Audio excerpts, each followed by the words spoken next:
From coast to coast, I'm your host, Palma N'Sheluvzit, and welcome to Oriac Live.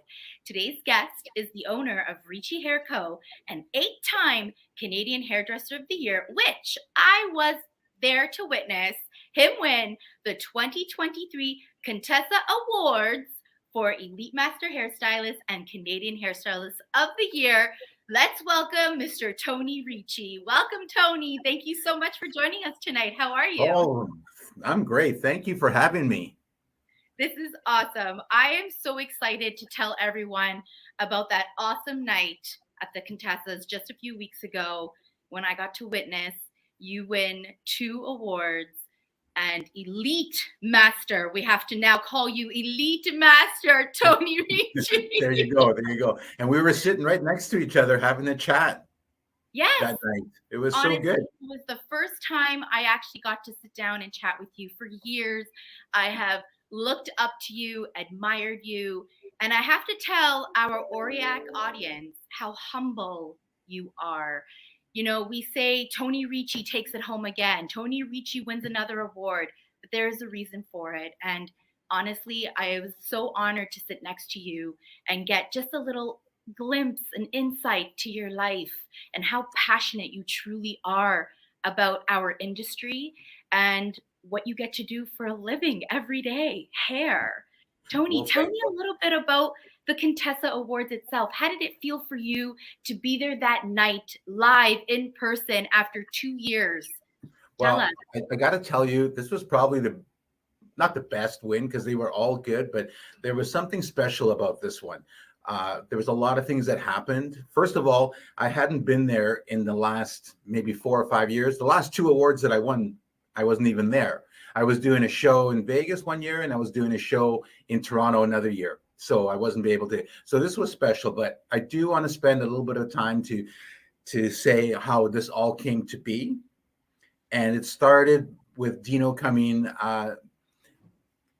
He came over and asked me to sit down and have a chat with him about being creative and doing photo shoots and all that. And we decided to get together and do this collection. It was the first collection that I did with Dino, and then Marlo joined in.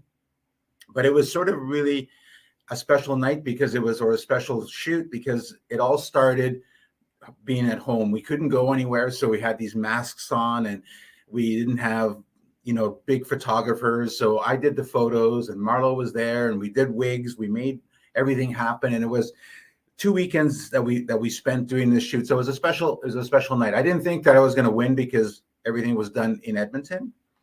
So when we did win the first one, of course, Master Stylist, then I was really shocked because I was just going to start drinking because I didn't think I was going to win hairdresser. So Marlo came and got me, and then the name came and we just ran up on stage. It was so surreal. So it was a very special night. And it was so good to be there.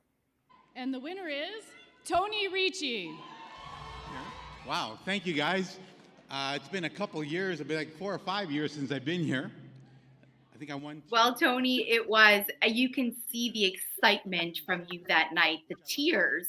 I don't think other people saw that, but I did get to catch a photo of you and I together at the end of you sort of crying. And I was like, my God, like to feel that energy come off of you. And like I said, you've won so many other awards.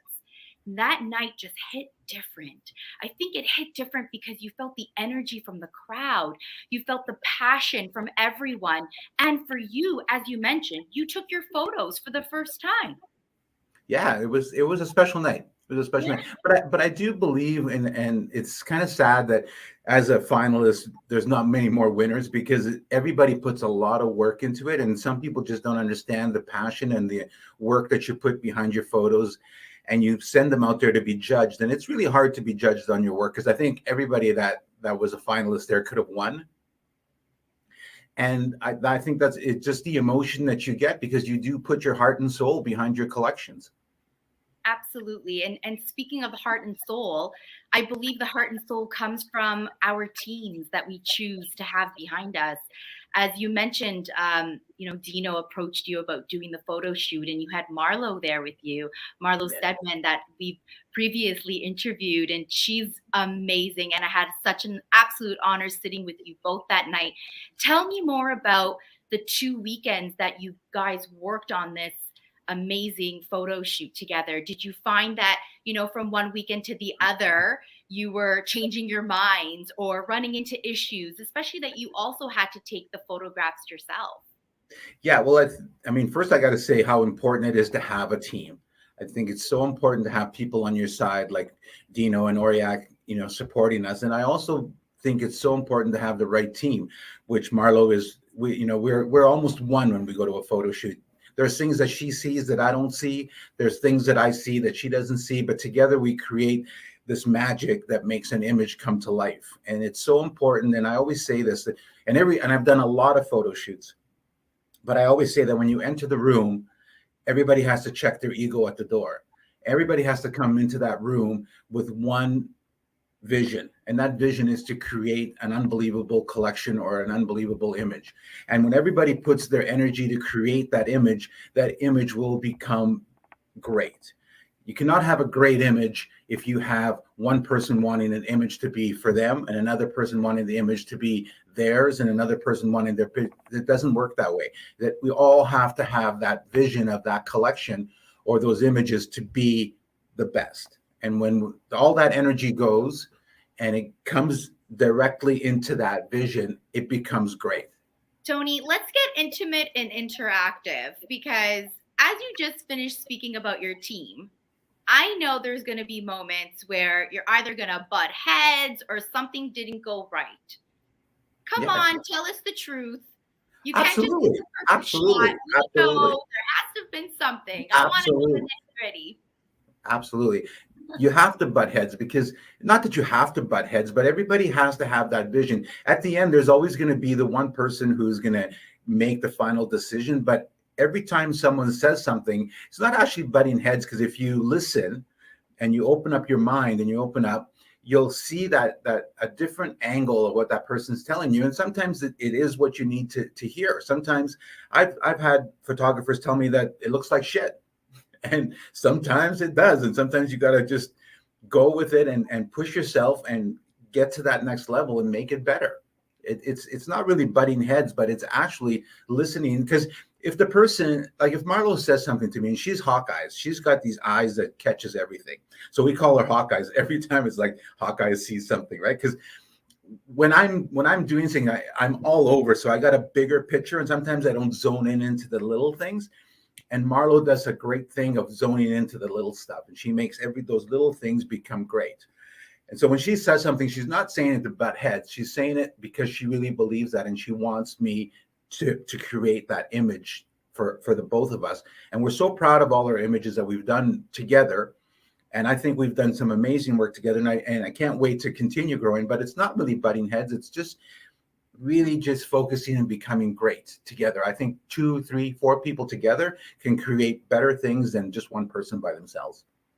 Absolutely, Tony. I love how you said you check your ego at the door. There's no I in team. And in order for something so beautiful to come together, you have to leave the ego, because the ego only can distract what can really be so beautiful and a winning collection. So congratulations, not only to you, but to the team that stands next to you. And I'm so excited for what maybe 2024 may bring for the years to come. And I remember that night I asked you, are you ever going to stop? And what did you tell me that night?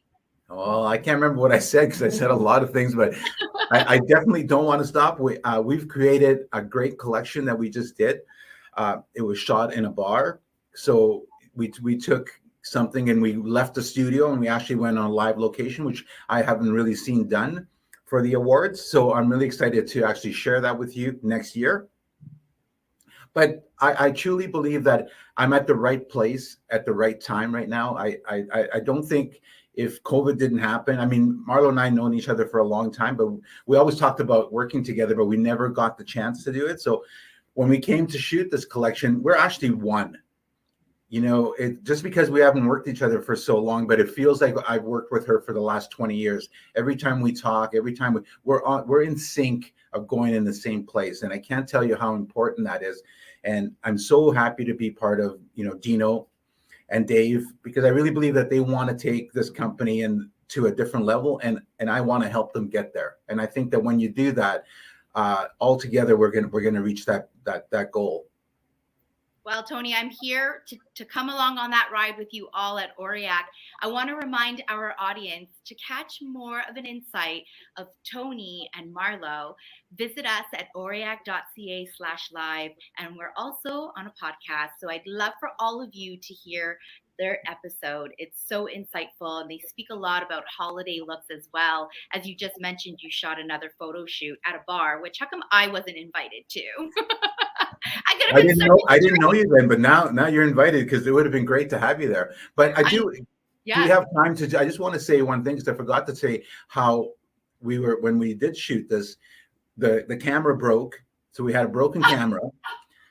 We got the lights at a pawn shop, right? And we had this cord that was plugged into the TV that we couldn't get the image because we don't have enough money to buy cordless stuff or Wi-Fi stuff. So we had this long cord going to a TV, and Dino was there, and he was trying to make the image come onto the screen so we could actually do this. So I just want to say that even with the best equipment in the world, it doesn't mean you're going to win. What matters the most is the passion that you have to get there. And that's what I want to say to people, because sometimes I've had people say, oh, those scissors are not good, or this is not good. But a poor workman blames his tools. Again, if you have the passion, if you want something bad enough, you'll achieve it. It doesn't matter if you have a broken camera or lights from a pawn shop. You can still do it. I love that, Tony. This is exactly what I was hoping to hear from you today. Is, we look at you as the Tony Ricci, the 8-time award-winning, the 2023 Elite Master Hairstylist. We want to know. Can I correct you though? It's 9. It's 9. We're at, yes, that's right, because the 2023, the 9. We have to add that. That's absolutely right. Which you need to then correct your Instagram bio. I gotta also tell you that it wasn't always like this for me. Like, there was a time when I would go to the awards and Anna Pacito was winning everything right from Pure was winning all the time, and I was always getting the finalist, right? Never winning. And I called her and I said, what does it take? And she said, do you want to learn? Do you want to know the secret? And I said, yes. So I flew to Montreal, and she trained me.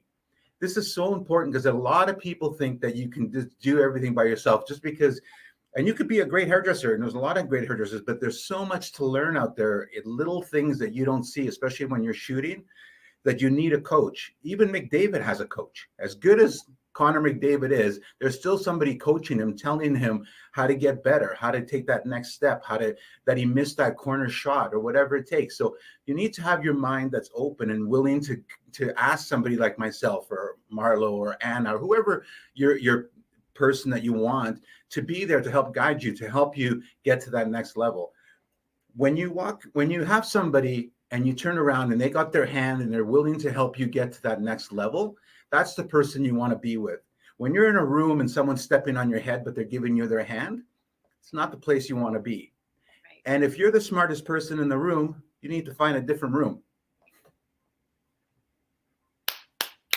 I'm going to leave that right there, Tony, because you said it so perfectly. And that's what you're getting at when you say, leave your ego at the door.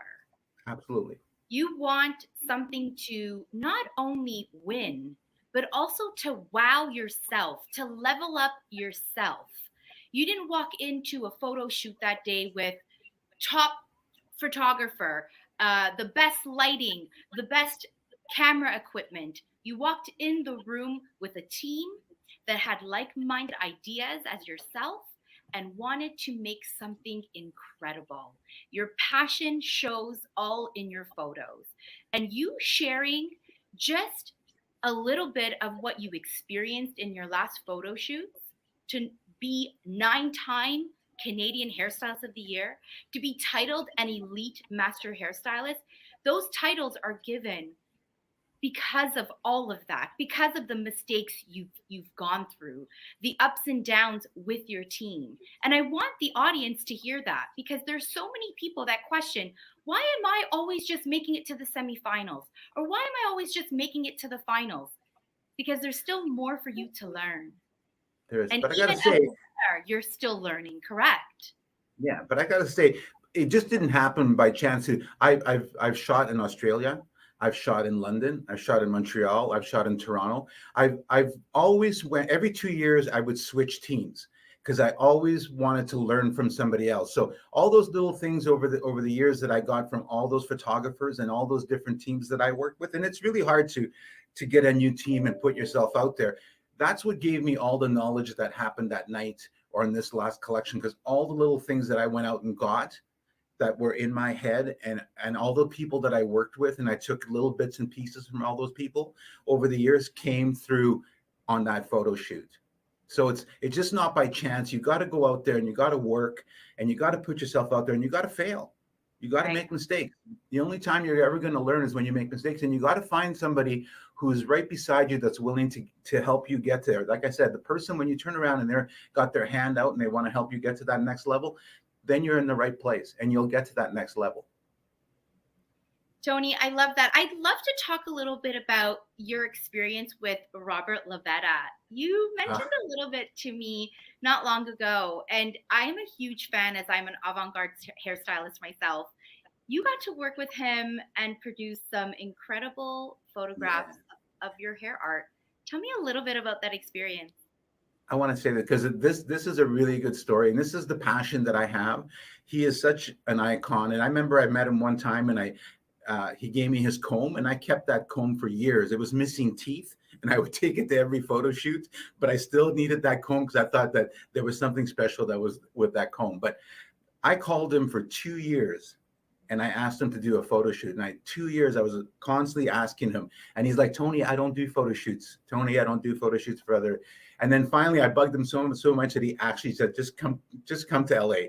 Because I think he was just tired of listening to me. So I actually flew to LA, and I call him the Wizard because he's got that little beard. So I think I got a little bit. I'm the little wizard. He's the actual wizard. And I got to shoot with him. I shot with him for 2 days. But I'm telling you, when you put yourself out there and you commit yourself to, if somebody wants me to shoot with me, the passion, that drive, everything that comes together, that comes that day. When I shot with Robert, it was so amazing. I can't tell you. I was in tears, and then it was a 2-day shoot, and we didn't win anything with those images, but it's not about winning all the time. Sometimes you just got to do it because you believe in it. The collection was really quite avant-garde, so we stretched the limits a little bit. But if you just do it to win, I don't think you're ever going to win. You have to do it because of your passion and what you believe in. And when you create an image, and that's the thing about photo shoots that I really want to say. When you're behind the chair, you're a craftsman. People pay you to create for them. But when you're an artist, you create for yourself. And it's so hard because you get judged for the work that you do, but you still have to believe in yourself, and you have to create that image for yourself. Whether it wins or loses, that's not the point. Because if you actually do it for yourself and you actually put that time and effort into and the drive, you'll actually end up winning. But you can't do it just for the win. Absolutely, Tony. Does that make sense? Thank you so much. Absolutely, it does. What we do behind the chair, what we do behind the camera is our business card. I'd love to hear a little bit of what you think the transition from, our word of mouth of clients walking out the door to now having the ability to share our hair art on social media. How do you feel about the transition and what social media has done for you? I'm not a social media person. I have an Instagram, so I'm not great at it.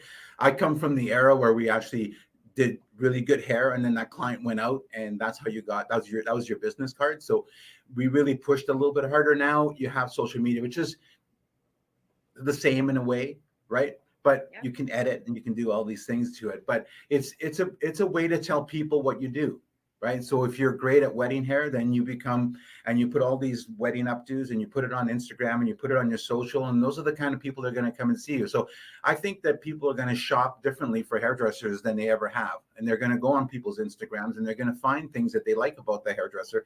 And that's the salon they're going to go to. So it's really important to do that. But you can't, miss out on doing great hair behind the chair too, because you have to make sure that your clients are talking about you at the same time, because not everybody goes on social media. And sometimes you just need someone to tell a friend at a party and say, you got to go see Tony. He's really good. Or you got to go see Marlo. She does great hair, because it's almost, how would you say it? The feeling you get when you go to the salon is, the work is there and it's important, but how you feel and how you make a person feel, is important too, because sometimes it could just be a trim. But the way you do that trim and how you make that person feel after she leaves the trim is what's important. So, we're servants. We're there to serve. Like I said, we're actually craftsmen. People pay us, but people pay us not just to do their hair, but also to listen and to make them feel good. And it's so important because honestly, I've had clients that have come this last week and they see the trophy. And I had this one lady actually tear up and she goes, can I take a picture of those? And she wanted to tell her friends. My clients ask me, they're like, oh, what's your next shoot? And let me see this. And they become part of it. It's this thing that goes on. And you really, being a hairdresser is so amazing. And I mean, doing photos is great, but me behind the chair is probably my best part of my life. I love being behind the chair. I love my staff and I love my clients. This other stuff is just something that you add to it, which makes it even better. But I honestly, behind the chair is where I'm the most happiest. Tony, you exude passion. I'm tearing up and getting emotional hearing you because I feel the exact same way. I always say when we go to a restaurant, the food tastes only as good as your company. And it is the exact same way I want my clients to feel when they're here as a guest in my salon, right? The experience you have is not only a great haircut, but the friendships we've made throughout the years. Absolutely. Absolutely. Right? And it's so important. I used to work with some hairdressers who say, well, I'll tell my clients what they need. And it's such an ego thing to do because it's not about you. It's about them. It's about them and what you can do for them and what they need and how good you can service them. And, when you become a servant like that, you'll charge astronomical amount of money behind the chair, and you'll also be very successful. And like you said, we are both Italian, and this is how we do things. We just have people over and we eat and drink and talk, and the passion comes out, Well, tell me about it, Tony, because look at me. I'm ready for the holidays. I love the Italian elf. Let the show end without a little Christmas holiday tip coming from Mr. Tony Ricci. Is there any holiday hairstyles you would recommend for the audience? Long hair, medium length hair, hairstyles for New Year's? I think that any hair that makes you feel good, anything that looks great, shiny, up, down, as long as you feel good. And when you're putting that on, it's like wearing a Prada jacket or a pair of Gucci loafers. That's what's important. And you want to feel good about yourself. I don't think that anybody should wear something that's not them. That's the hardest part about picking the right style, because some people will say, oh, what's good for me? But let's talk about you. How do you feel? How do you feel behind that? And that's what's important. When you walk into a room, if your hair looks good and you feel good, that's what's important. Up, down, as long as it's shiny and healthy, like Marlo would say, that's what you need.